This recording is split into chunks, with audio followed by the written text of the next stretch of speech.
This week on The Wise Guys. You. Yeah. Like you said, if you're surrounded by people that love alcohol and you're trying to stop alcohol, your crowd is gonna, push you in that direction. Yeah.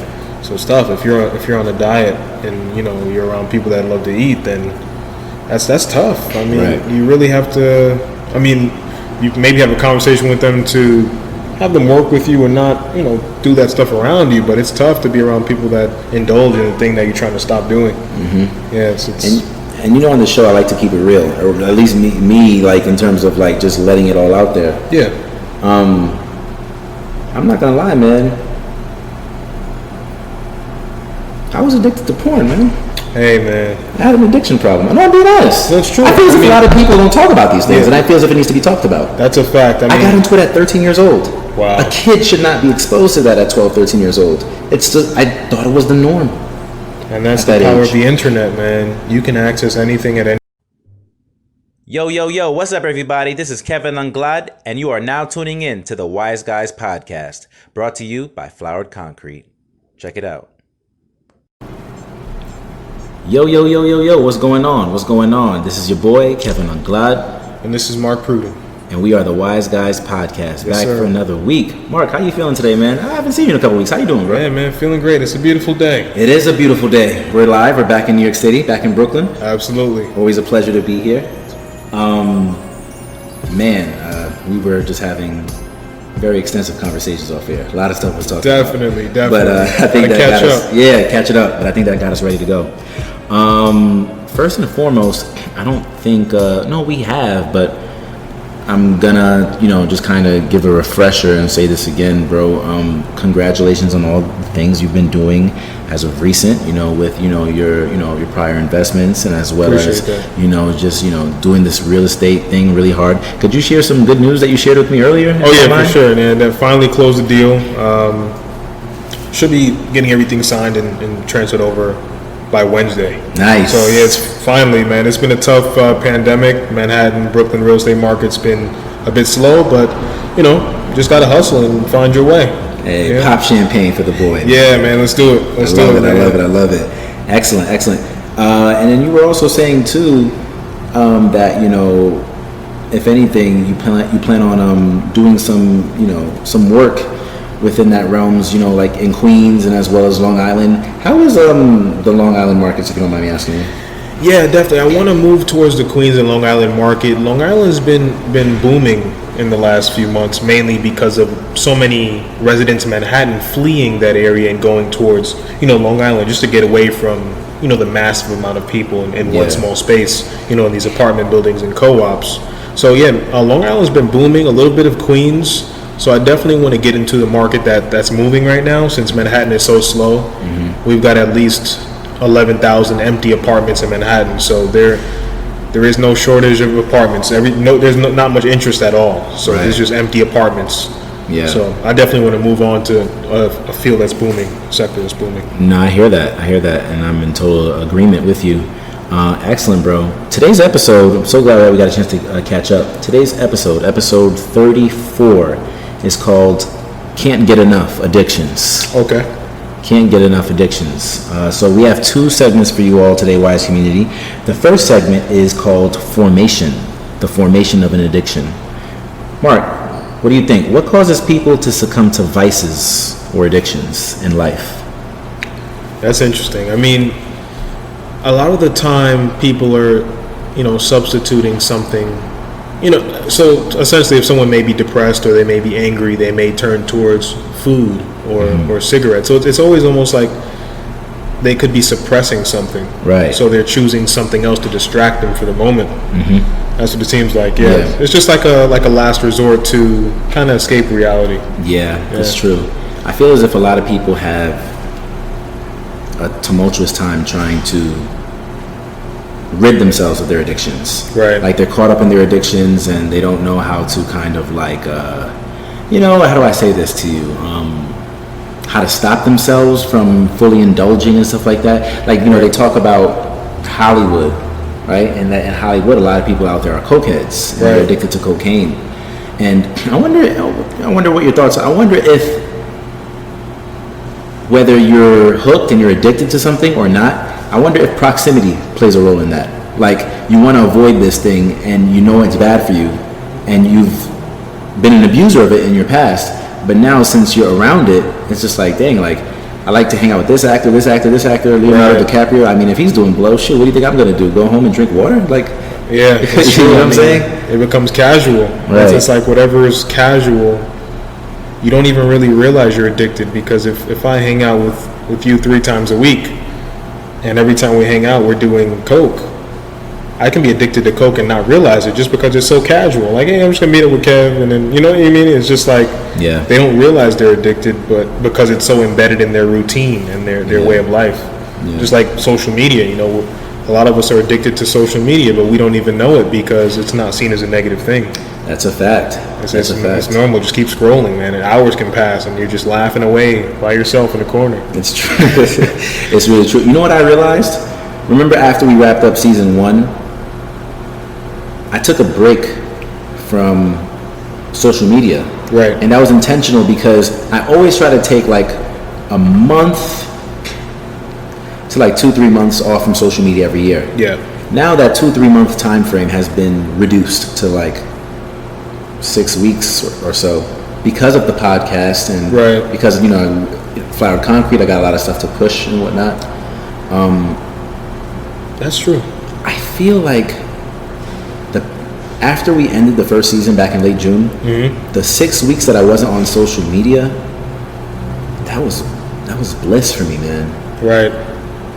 It's like being off from work. Yeah, you said what? Like being off from work. Like being off from, it's work. Yeah. For me, at least for me, using the platform the way I utilize it, it's work. Yeah. And we said this on episode 25 for the Gram, where I said it and you asked me the question. You was like, so Kev, if I asked you why were you on social media, and then I was like, because, you know, for my brand, you know, I want to push out my product and things like that I have going on.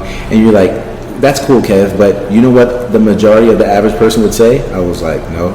He was like, they don't know why they're using social media. They're just using it because it's there, you know?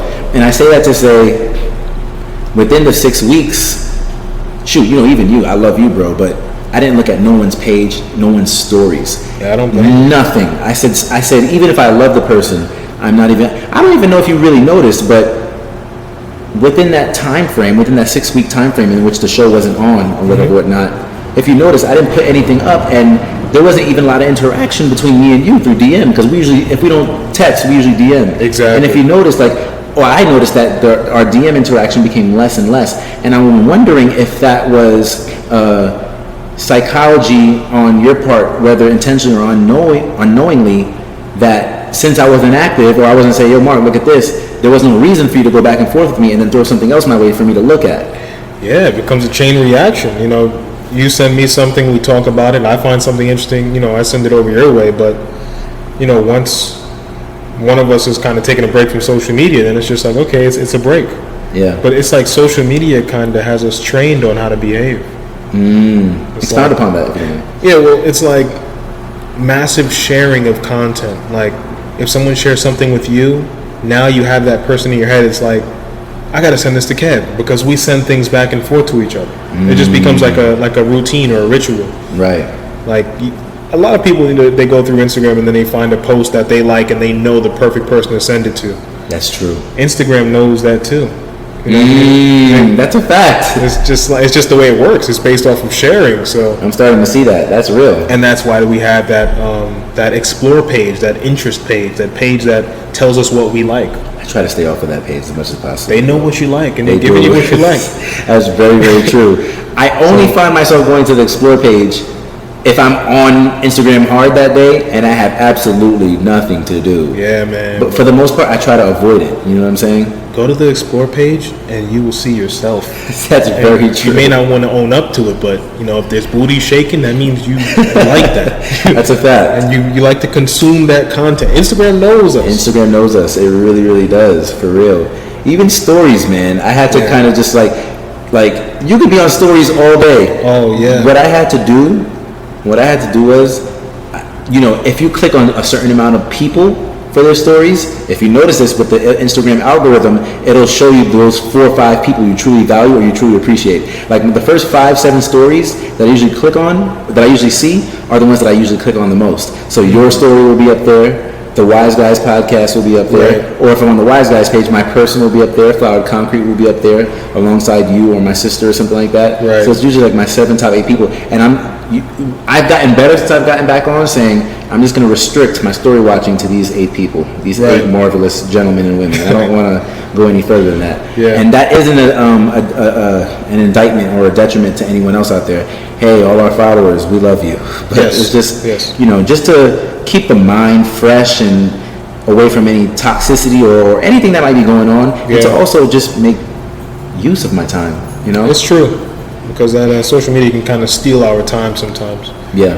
I mean, they work with psychologists. All of these brands and companies work with psychologists to get you to use their product or buy more or use their platform more than you typically would. Yeah. So it's not just like some geeks in a room, putting together code and creating these apps. They have psychologists and they're telling them this is how the human brain works. If you want them to stay on the app longer, you have to tweak this, you have to move this around, you have to do this. So they definitely know what they're doing. I mean, Yeah. even if I go off topic and talk about Target, everyone says, they go in Target for one thing and come out with 20. Well, a psychologist designed Target. All of these huge retail stores are designed by psychologists in order for you to walk in and come out with more than you ever wanted to come out with. Just based off of how the mind works, they know exactly what to show you first and what to show you last. Right. So you end up spending more. So it's interesting, man. They have us really in the palm of their hand. Prior to my dad passing away in 2010, he was addicted to alcohol. Okay. He's an alcoholic. Yeah. Alcoholism is something that he dealt with and he experienced in his life. And it's not easy for me to say that, but Yeah. it is what it is. Yeah.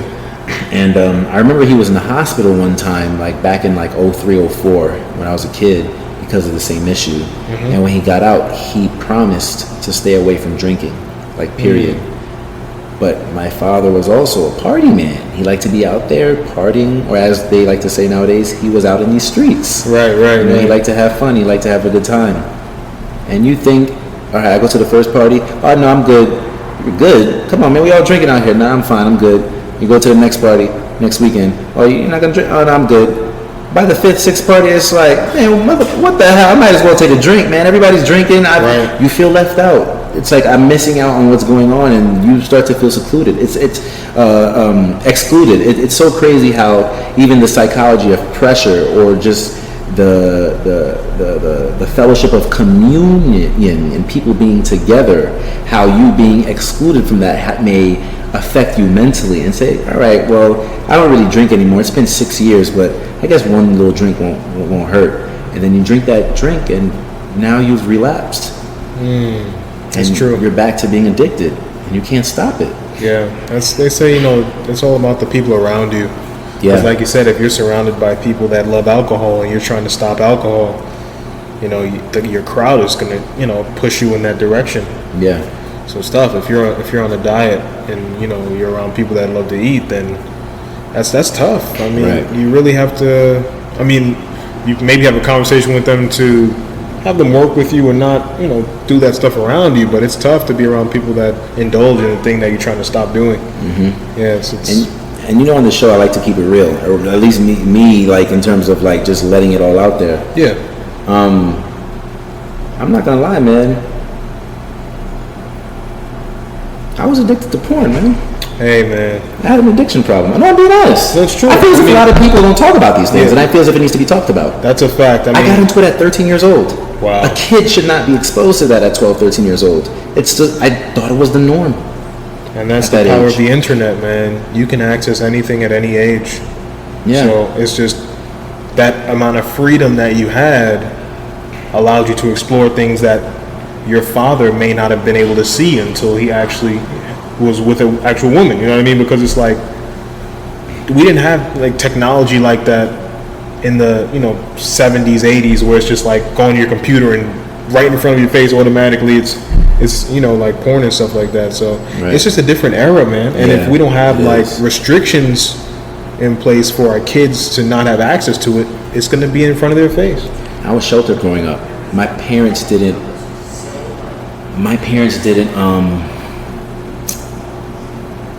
allow me to go out much, allow me to go see things. Right. I was either at home, at school, or at church. Like that was Right. my life, Or if I wasn't at either of those three, then I was on the basketball court around the corner because it was close. Right. And my dad, my old man, never sat me down and spoke to me about sex Right. or puberty or any of those things. Right. And I think at that time I was very curious. I had a burning curiosity on how that worked and what that looked like. True. So one day I'm watching TV, I'm just flicking through the channels, and you already know, man, Cinemax After Dark, HBO, Right. they show the soft porn, and it's like midnight. It's like midnight, it's a weekend, and it's summertime. Right. You think I'm about to go upstairs to my room and this shit just popped up and I was just flicking through the channels? I grew a big, huge curiosity, and I was like, oh my gosh, this is so interesting. I got to get into this. Right. So I just indulged. But that's the thing. I mean, and even that, that's just a late night television show. But just the way you can Google anything, you know what I mean? Like Yeah. a kid can be walking down the street and hear something that might be inappropriate.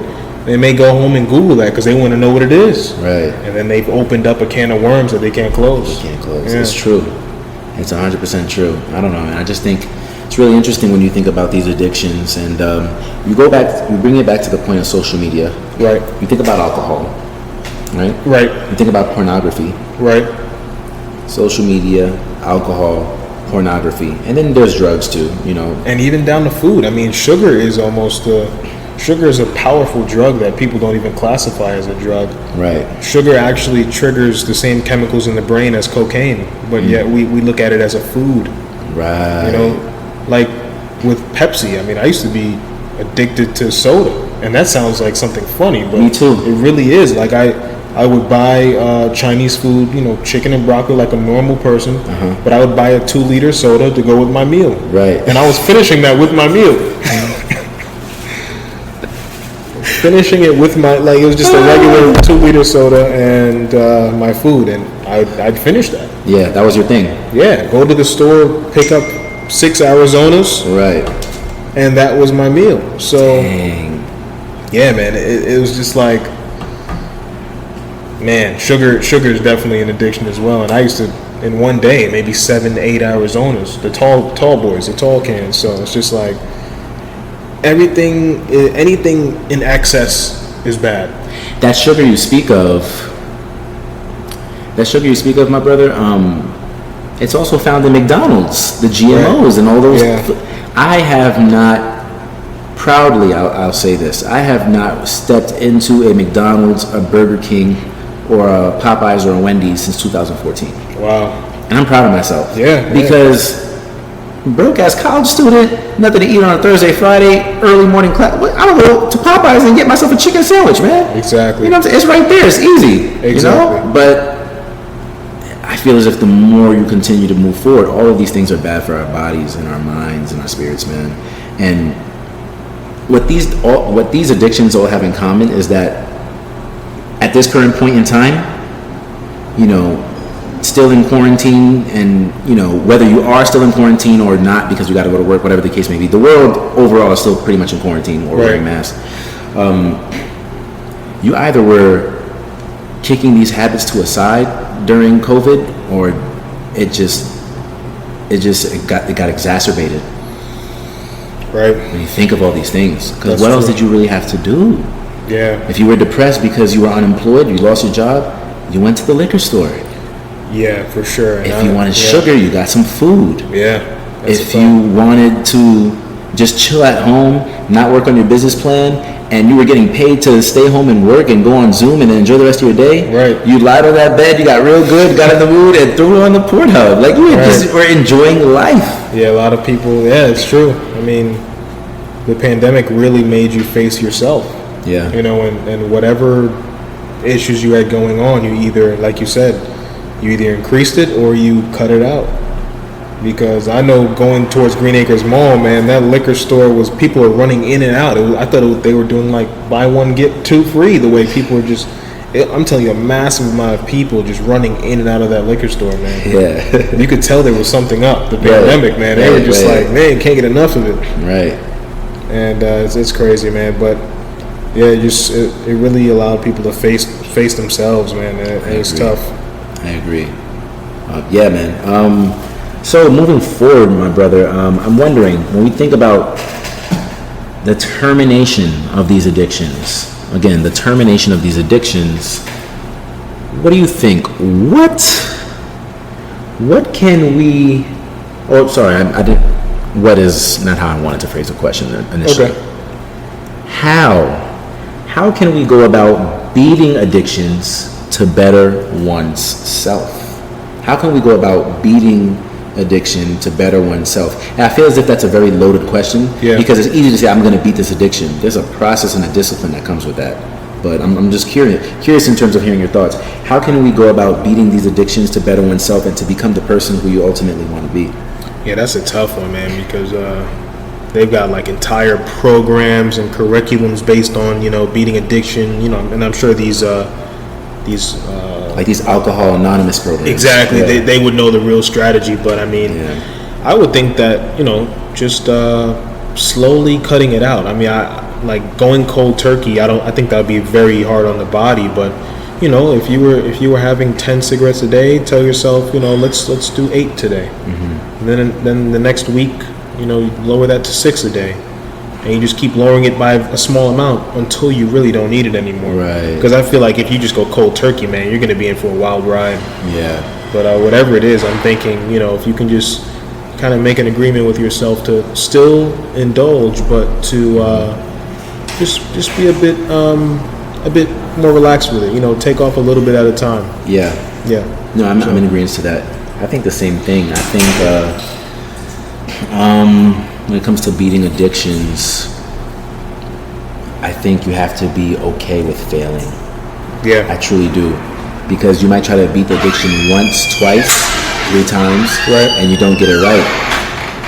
I feel as if it has to happen on multiple occasions. Yeah. Just constantly trying to overcome it and just beat it, But if you want to do it, it can happen. You just got to be committed, and you need a support team.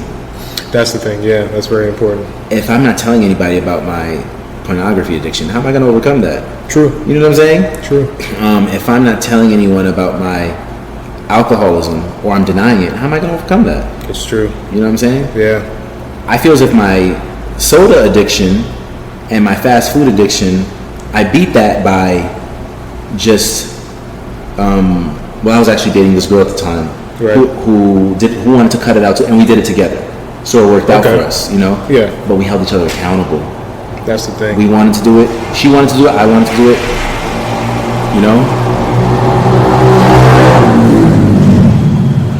We did it together. Right. That's just our motorcycle guys. Yeah. So you know what I'm saying? It's true. It's just like it's a group effort. Like definitely having the support around you is great, and maybe that's a good thing. I mean, if someone shares the same addiction as you, maybe you guys can formulate a plan to work together and hold each other accountable. The fact that I told you that I was going to stay off social media after the last episode of our first season, and I actually did that for 6 weeks. Right. Even if you weren't checking to see if I was, because I know you got better things to do, but the fact that I told Mark, I said, shit, I got to commit to it now. It's true. I got to do it because I said I was going to do it. Exactly. And I did have good intentions, but I probably would have weaseled my way back in there and not really done it. Right. But I actually stayed off of it for 6 weeks, and I felt good about that. Definitely. I think that's the thing too. When you tell someone about it and it comes out of your mouth, it definitely makes you hold yourself accountable. Because now, not only are you watching yourself fail, someone else will be watching you fail. That's a fact. So sometimes that's a good one too. 100%. All right, man. I guess we can move on to the word to the wise today. This is, pretty straight to it. Yeah. For sure. I guess I'll start first. My word to the wise for today's episode is it's actually 2 words, but it's supposed to be constructed as 1 word, I think. Right. Self-awareness. Self-awareness. Gotcha. I think you have to be self-aware in regards to your weaknesses and what it is that you're struggling with in order to overcome them, you know? Right. Like if I know that I have this porn addiction, I have to be able to own up to it, admit it, so that way I can overcome that, you know what I'm saying? Right. So that's how I really feel about it. So, that's mine, self-awareness, because a lot of people in life, they're not self-aware, man. That's why a lot of people fail to realize their flaws and why they haven't progressed and evolved. Right. Because they're not self-aware, you know? And I feel as if without that self-awareness, there's no progress. It's true. Definitely. I can agree with that. And how about yourself? What's your word to the wise for today? For me, I'd probably say it's just patience. Just being patient with yourself, patient with your mind and body, you know, because you can't, I mean, some people can do it and just go cold turkey, but the majority of people, if you have a habit that you've been trying to kick for 10 years, it's not going to work just dropping it and forgetting about it because your mind is conditioned to have this thing. Yeah. So I'm thinking, you know, just gradually just lower the amount, you know, week after week, and eventually it'll lose its grip on you. And I'm sure it's easier said than done, but I just think that I think it's a better strategy than just going cold turkey. Yeah, I think you're right. I think you're absolutely right. Well, ladies and gents, that's our show for today. That is The Wise Guys. Again, you can catch us online. Find us online at The Wise Guys NYC. That's across all social media platforms. Again, at The Wise Guys NYC. All right. Also, you can find The Wise Guys itself, the podcast, on Anchor. You can also find it on our homepage of the Flowered Concrete website, which is www.floweredconcrete.net /the-wise-guys. All Sounds right. good. Sounds really, really good. And then also the show itself is available on Apple Podcasts, Spotify, YouTube, Stitcher Radio, Breaker, wherever podcasts can be found. You can find both Mark and myself. I think we were pretty productive today. I think we wrapped up and said everything we needed to say. It's a great episode. Yeah, man, I absolutely agree. Any last things you want to add? No, stay wise. Yeah, absolutely. I thoroughly agree with that. Next week, ladies and gents of the Wise Guys community, next week's episode 35. Oh, man, Mark and myself, we are going to have a ball talking to these brothers. We're going to bring back both Gene and Jimmy to talk about breaking chains and becoming better men. I'm looking forward to that. Oh, yeah, that sounds like it's going to be a good one. Stay Absolutely. tuned. Yes. So, as I said at the beginning of the podcast, this is your boy, Kevin Anglad. And this is Mark Pruden. And you have been tuning into the Wise Guys podcast. We'll see you all next week. Stay wise, guys.